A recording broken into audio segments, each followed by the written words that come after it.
The dense fog in Delhi NCR and the challenging weather condition has severely impacted the transportation. The airlines and the train operations are badly affected. At Delhi airport since morning, more than 61 flights so far it has been cancelled, and almost a dozen flights has got diverted as well.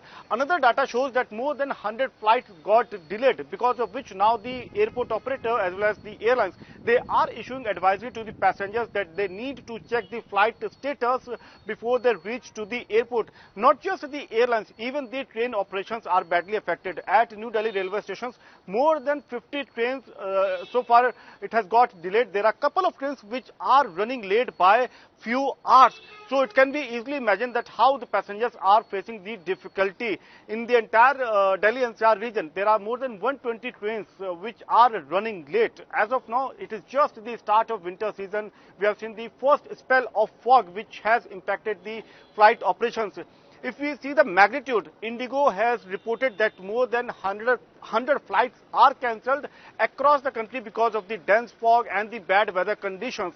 So one can easily imagine the transport system getting almost near to collapse when the dense fog prevails. And also now airlines are suggesting that the passengers, they can at least check the flight status, and as per the DGCA guidelines, they can opt for the flight rescheduling, or they can opt for the refund as well.